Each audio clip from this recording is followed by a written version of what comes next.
thinks that the shows, because they are held year in, year out, present a level of monotony. And is wondering what can be done to break the monotony. In this case, the Zimbabwe Agricultural Society is the oldest and largest member-based and member-driven private society.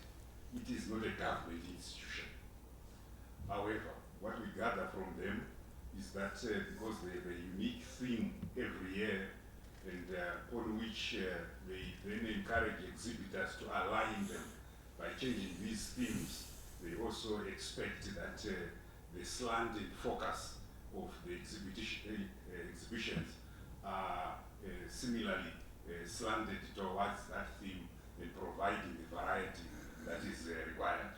But it is also important to understand that the show itself presents an ecosystem of opportunities for which exhibitors must innovate around the theme and be able to showcase what products and services they have to offer to the public. And in doing so, I guess that there will be sufficient motivation among those companies to do their best so that they break the monotony that is brought about by bringing in the same products year in, year out. If they must market to the public, they must certainly be sufficiently dynamic approach to ensuring that these products attract the people that they want to market to. The other major exhibitor is government.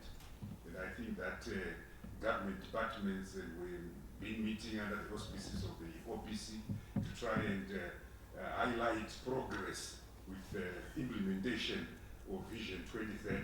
So by visiting government ministries, agencies, and departments, you'll be able to get insights into the milestones that government is making, the progress that the various ministries, departments, and agencies are making towards fulfilling Vision 2030 across the 14 thematic areas. Because there is progress, certainly there will not be monotony in that area. There are obviously the livestock, tobacco, and other sections. The people that win every year are new.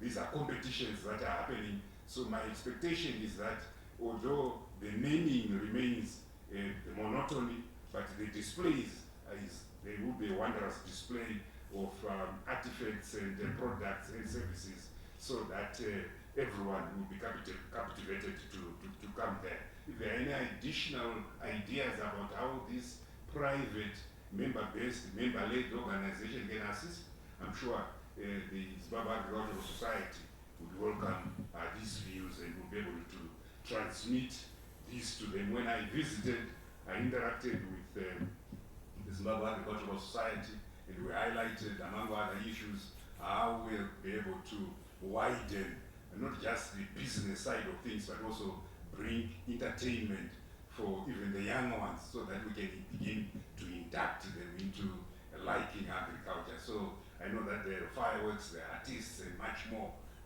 that's taking place. So certainly there will be a lot of activities taking place, and I hope that there won't be the monotony. Then the second one relates to Greta Machingura wanting to find out the enforcement.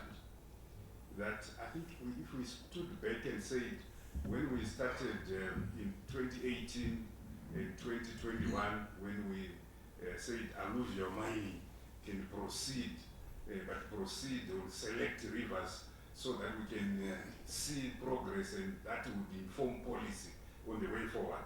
That experience, although we have the legal underpinning to ensure that mining can take place in a legalized environment, including alluvial mining, we have noted three classes of companies. First, those that apply legally and comply with all the environmental tenets. Then those that apply to the ministry and the Ministry of Environment, but on the ground do something else. Then there is a class of just illegal miners that just go onto a river and begin to mine, whether as artisanal or as mechanical miners. So those are the three classes. And what we have said is that we want to ban alluvial mining. And in banning, it It means that we need to resource the ministries, departments, and agencies that are mandated with ensuring enforcement of laws. And that where I look forward to where there is an interministerial committee that has been formed, that is chaired by the minister responsible for environment, and for which the Minister of Home Affairs and Cultural Heritage, among others, are participating, including the security apparatus, to ensure enforcement. The other aspect relates to deterrent penalties and fines, and that we felt that maybe the fines are not deterrent enough, and the experience by EMA has been such that some of the companies perceived it to be cheaper to pay a fine rather than incur expenses in rehabilitating or following environmental management plans.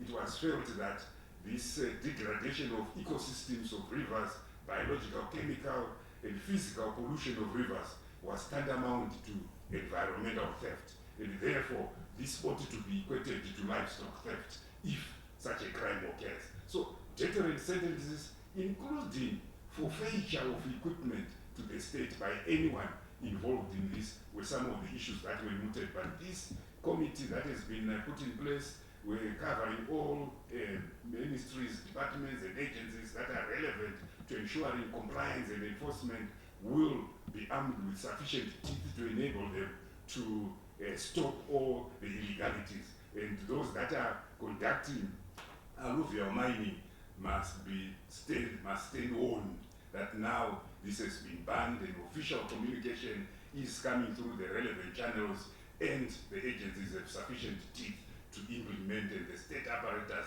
will be all over to ensure compliance so that we can maintain the integrity of our ecosystems, of our rivers, and of our waters. Thank you.